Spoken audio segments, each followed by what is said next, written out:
지금 문재인 대통령이 이명박 대통령을 정치보복하고 있다는 주장인 것 같은데 지금 나오고 있는 문학의 블랙리스트라든가 아니면 청와대의 문건들, 총선에 개입한 거, 국정원, 국군 사이버사 이것이 그러면 불법이 아니라야 합법인데도 감옥에 넣으려고 한다. 이것이 정치보복이라는 말이 성립을 해요. 아이, 합법인데 그렇게 하면 그건 불안당이지. 그게 정치 세력이겠어요. 아니 그러면 불법이 발견이 됐는데도 그러면 사법 처리를 하지 않아야 된다는 거예요? 아니요, 그런 이거는 얘기는 오히려 헌법에 대한 보복이죠. 아까 일관성이 얘기했잖아요. 문재인 대통령만 그런 게 아니라 모든 정권이 다 그랬다고. 이게 우리나라 악습이에요. 아니 그러면 모든 대통령이 네. 불법을 저지르고 잘못했다면 모든 대통령이 그러면 처벌을 받고 단죄를 받는 게 맞죠. 사회의 모든 죄를 다 밝혀내고 수사할 수는 없죠. 우리가 덮고 넘어가는 것도 있고 모르고 넘어가는 것도 있지. 근데 이건 의도적으로 몰고 한다니까요. 항상. 나는 이 정청래 의원 말에 동의하고 또 예. 정두원 의원의 의견에도 동의합니다. 우리가 지금 정 의원이 말씀하신 이 정권 초기에 이 정치 보복으로 느껴지게 되는 것은 이명박 대통령의 아주 이 화살을 겨냥한 듯이 해가지고 수사가 지금 시작되려고 하는 데 있거든요. 그런데 그 부분에 이명박 전 대통령과 그 측근들이 반감을 가질 만한 요소가 나는 있다고 생각합니다. 예. 왜 그런가 하면 국가정보원에 축적돼 있던 이명박 정권 당시에 그 기록물들을 가지고 나와가지고 그걸 물론 합법적으로 획득했겠지. 민주당 박범계 의원과 이철희 의원 말을 들어보면 합법적으로 갖고 왔겠지요. 그게 일종의 금맥을 캔 경우예요. 금맥. 그러니까 폐광 비슷한 데서 금맥을 캤다 이거지. 예. 그러니까 이제 MB 측에서 이명박 대통령 측에서의 이 속내는 그러면 그 앞에 내 앞에 노무현 정권 때의 국가정보원에 축적되어 있는 기록은 왜 안 까보느냐. 이제 앞으로 그 까보자고 나올 겁니다. 그게. 그러니까 그런 한계 때문에 이거 정치 보복이다라고 생각할 수밖에 없는 상황이 됐다. 그러면 이걸 대승적 견지에서 뭐 지금 국가안보가 위중하지요. 아주 심각한데 어제 그저께 신문 경제면을 보면 말이죠. 외국인이 가지고 있는 우리 채권. 나라 채권을 말이지 전부 되팔기 시작했다는 거예요. 아주 끔찍한 뉴스고 그다음에 평창올림픽에 심지어 독일까지도 참가 여부는 한반도 정세 안정이 되느냐 안 되느냐 여기에 맞춰서 검토하겠다. 그러니까 이런 나라들 자꾸 늘어가고 있다고. 이 외국에서는 여기 심각하게 보고 있다고. 그런데 이 정치권의 에너지가 이러한 이른바 적폐라고 불러지는 것에 대해서 감정적인 이 논쟁거리가 되고 이게 소모전이 되는 거 정말 불행한 일이다. 그런데 누구도 못 말린다. 누가 어떻게 말리겠어요? 누가 어떻게? 지금 이런 판에 그럼 문재인 대통령 감옥에는 박근혜 대통령, 이명박 전 대통령 그 세 사람이라도 만나가지고 뭐 이 얘기를 해서 뭘 어떻게 하자라든지 아니면 원내대표 현직에 당대표들이 다시 모여가지고 이 문제는 6개월 또는 1년 동안 유예를 하자. 현재 조사되어 있는 건 요 정도에서 봉인을 하고 하자. 우리가 그런 지혜와 그런 양보지심을 우리 정치에서 그걸 허용될 수 있겠느냐 이 말이야. 저는 갈 때까지 갈 수밖에 없다 이게. 예. 저는 뭐 그렇게 해서도 안 되고 그렇게 되면 정치인만의 특권이죠. 특혜고. 일반 국민들이 범죄를 저질렀으면 다 수사받고 감옥 가고 하지 않습니까? 처벌받고. 네. 근데 정치권이기 때문에 그렇게 몇 개월 덮자 이건 말이 안 될 것 같고 제가 가만히 보면 정두원 우리 선배님은 아니지만 자유한국당이 주장하는 정치보복이라고 주장하는 패턴이 있더라고요. 제가 세 가지를 딱 분류를 해봤는데요. 첫 번째는 뭐냐면 비리가 나오면 수사를 받겠다가 아니에요. 비리 혐의 그리고 전 정권에서의 이런 부정하고 그리고 권력형 비리 이런 것들이 나오면 당연히 수사를 해야 되는 거예요. 그런데 이건 정치보복이다. 이 패턴이 완전히 지금 고정화돼 있어요. 그 야당 때 거의 여당이 야당 때도 늘 그랬어요. 또 하나는 위기가 닥치면 꼭 노무현 전 대통령을 소환해요. 이번에 정진석 의원 같은 경우도 마찬가지고. 또 하나는 뭐냐면 법적으로 대응하고 검찰 수사를 하려고 그러면 과거를 묻지 마라. 우리 미래로 가자. 국민 대통합하자. 이렇게 얘기해요. 자, 그런데 어떤 국민이 범죄 혐의가 나왔고 명백한 증거 정황들이 나왔는데 그걸 덮고 가자는데 동의할 국민이 몇 명이나 있겠어요. 우리 지금 추석 연휴가 시작돼서 좋은 얘기만 해야 되는데 만인은 법 앞에 평등한 것이고 죄를 지었으면 처벌을 받는 것이에요. 자, 그게 저는 법치국가의 기본이죠. 저는 알다시피 이명박 대통령을 비호할 생각은 요만큼도 없는 사람이고 알고 있습니다. 적폐청산을 반대할 사람이 누가 있겠어요. 적폐청산이라는 용어 자체가 반대할 수 없는 용어예요. 네네. 근데 이 적폐청산이 합리적이려면 정권을 막론하고 여야를 막론하고 해야 돼요. 근데 이게 다 이명박 정권에만 초점을 맞춰서 진행되고 있잖아요. 그러니까 그게 정치보복이라는 말을 듣는다 이거죠. 근데 이게 이제 정치보복 얘기는 사실 이번에 저 정진석 의원이 SNS에 올린 그 내용부터 지금 이게 시작이 됐잖아요.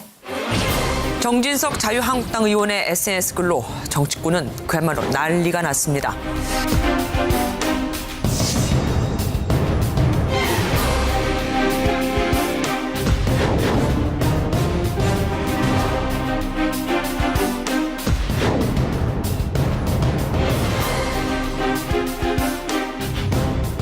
정진석 의원이 지금 뭐라고 했냐면 부부싸움 끝에 노무현 대통령이 서거했다. 이렇게 주장을 했어요. 네.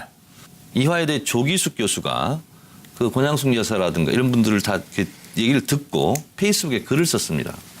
평소에는 이제 카메라 기자들이 계속 대기하고 있으니까 노 대통령이 두문분출 집 밖을 안 나가셨어요. 네. 근데 그날따라 산책을 하겠다 그러니까 권 여사가 나도 같이 가겠다. 나 옷 좀 갈아입고 가겠다 했는데 노무현 대통령이 먼저 나가신 거예요. 부부싸움이 전혀 없었어요. 근데 이것을 부부싸움으로 몰아갔어요. 근데 나중에 알고 보니까 그 주에 강금원 회장 있지 않습니까? 그분이 병보석으로 암이었거든요. 풀려놔주기로 했었는데 안 풀어준 거예요. 이명박 정부에서. 거기에 굉장히 상심을 했다는 거예요. 노무현 대통령은. 그리고 노무현 대통령은 검찰 수사를 한번 받고 왔잖아요. 근데 증거라든가 여러 가지 봤을 때 다툼의 소지도 있고 별거 없더라 검찰이. 그래서 굉장히 의욕을 보였다는 거예요.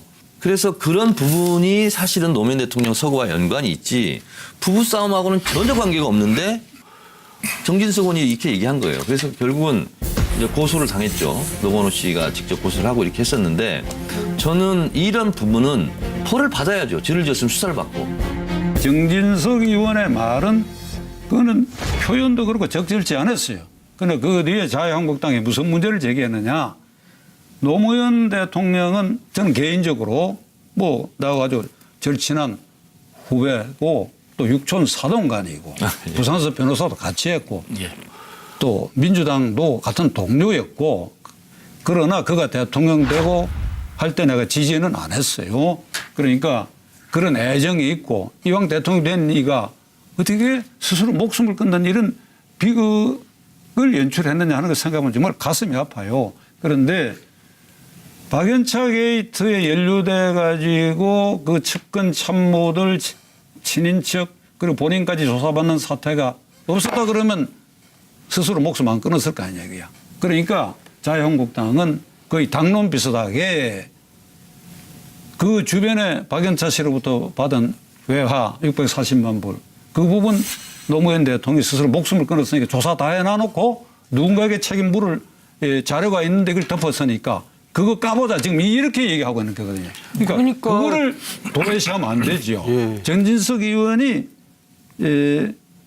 부부 싸움 끝에 가출했고 부인이 그게 충격받아 죽었다 하는 거 그거는 그 표현이 적절치도 않고 그게 잘못됐다 그러면 그건 정 의원 말대로 그건 처벌받아야 되겠죠. 당연히. 또 고발했으니까 조사를 받아야 될 겁니다. 그러나 정 의원이 말한 그 말의 본질은 사실은 거기에 있다 이거죠. 조사 다 했는데 덮은 부분이 있으니까. 맞습니다. 뭐냐면 박연차 회장이 있는 그 기업에 대한 조사가 어떻게 시작됐느냐. 이명박 대통령이 2008년 2월에 집권했죠. 서울지방국세청에서요. 5개월 후에 바로 찍어서 표적세무조사를 내가 해요. 그건 저기 말씀 중에 이게 시간을 절약하겠습니다. 그건 제가 잘 압니다. 네. 그 사건 초기에 내가 변론을 맡았었어요. 네. 저하고 집안이 됩니다. 박연차 씨가. 네, 네. 예. 일가고 그래서 그건 이명박 정권이 참말로 이 사람을 그냥 지금 건강도 나빠져 있고 재산 전부 잃어버렸고 말이야. 1,300억의 그 벌과 추징금에 벌금까지 묻고 2년 6개월을 살고 나와서가 지금 중병 수술까지 했어요. 그 일로 인해서. 이건 지금 말씀하신 대로 김해시에 본사가 있는데 서울지방국세청의 조사국이 60명을 동원해가지고 모든 서류를 끌어다가 서울 갖다 놓고 그리고 본사 직원들을 국세청 옆에 무슨 그 모텔 같은데 너희들 거기서 먹고 자고 출근하라 그래갖고 6개월을 뒤져서 먼지까지 다 털은 거예요.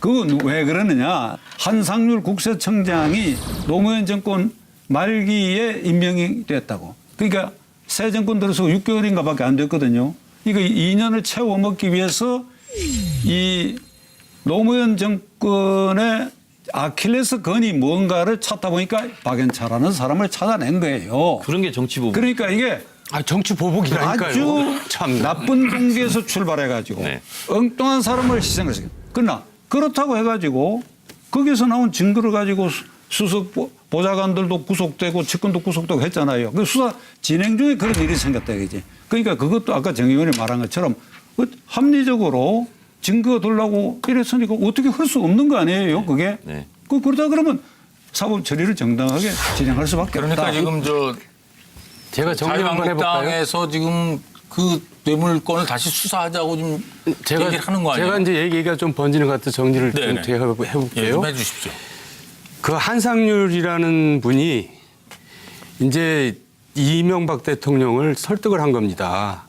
노무현 대통령을 잡으려면 박연차 수사를 하면 됩니다. 이렇게 해서 이제 일이 벌어진 거고요. 전형적인 정치 보복이에요. 그런 걸 정치 보복이라 그런다는 거예요, 제 얘기가. 문재인 대통령이 그렇게는 안 하고 누구를 있잖아요. 타겟을 삼아서 한다는 거예요. 지금 MB를 타겟을 삼아서 하기 때문에 정치 보복이라고 한다니까요. MB를 타겟으로 하는 게 근데 아니라 어쨌든 하다 보니까 나오니까 지금 MB를 지금 하고 있죠. 그 사람들은 다 알아요. 하다 보니까 나온 게 아니라 그걸 잡기 위해서 아니 2013년 국정원 댓글 수사 같은 일단 경우는 이명박 하여간 대통령이 그건 한 건 그렇고 아니잖아요. 일단 마저 들어보죠. 예. 그 정진석 의원이 제가 볼 때는 음주 페북을 한 것 같아요. 그러니까 욱해가지고 아하. 이게 저도 옛날에 음주 트윗을 많이 해갖고 사고를 많이 쳤거든요. 왜냐하면 법적으로 너무나 허술하게 얘기를 했어요. 문제가 될 소지가 충분히 내가 봐도 있는데. 이거는 빠져나기가 힘들어요. 그렇지만 또 재밌는 것은 말이죠. 뭐냐면요. 이 야권이 마냥 이제 적폐청산이 이미 박근혜 전 대통령 때문에 엄청나게 괴멸됐는데 이 적폐청산으로 해서 이명박을 또 밀어붙이니까 이제 일방적으로 밀리다가 정진석의 욱하는 페이스북 때문에 반격의 계기를 만들어낸 거예요. 그래서 뭔가 지금 이제 추석 민심에서 양쪽 얘기를 같이 하게 만들어 놓은 겁니다. 그러니까 이게 어떻게 보면 이제 의도적으로 했으면 살신성인이고 그런 건데 자기가 사법처를 그러니까 이제 아까 지금 변호사님 말씀대로 가만 있어봐. 그렇지. 이번에 대통령이 왜 수사를 받았지? 왜 자살을 하셨지? 뭐 무슨 몇백만 달러인가 무슨 그런 게 있었지. 이제 이렇게 얘기를 하게 만든 겁니다. 한 가지가 여쭤볼게요. 잘 아실 거니까. 저는 이게 추론입니다. 정진석 의원이 원내대표까지 지내신 분이 나름대로 점잖다고 하는 분이 뭐 주장에 의하면 우리 선배님 주장에 의하면 음주 페북한 것 같다 그렇다는데 왜 욱했을까? 욱해서 한 것 같다는 거 아니에요? 제가 추론을 이렇게 해요. 이게 이제 지금 이명박 정권 시절의 각종 부정한 비리 의혹들이 계속 불거지고 있는 와중에 네네. 며칠 전에 나왔죠. 청와대 출신들 행정관 11명 이상이 총선 출마하는데 지원해야 된다. 이런 문건 중에 정진석 의원이 포함되어 있어요. 정진석 전 정무수석, 박형준 전 심의사회 수석, 11명이 김희정 전 여가부 장관, 예. 11명이 들어있어요. 혹시 그런 것에 대해서 본인이 공격받고 그런 문건이 혹시 공개될지도 모른다 하는 것을 미리 알고 그것을 예방하는 차원에서 자기보호 차원에서 그렇게 욱하지 않았을까라는 추론이 가능한데 어떻게 생각하세요? 그럴 수도 있겠죠. 두 분 모두 전혀 해서 올린 건 맞다는 거죠? 그럴 가능성이 꽤 높아 보여요. 그렇지 않으면 굉장히 자기한테 불리한 거거든요. 그렇죠. 그러니까 이제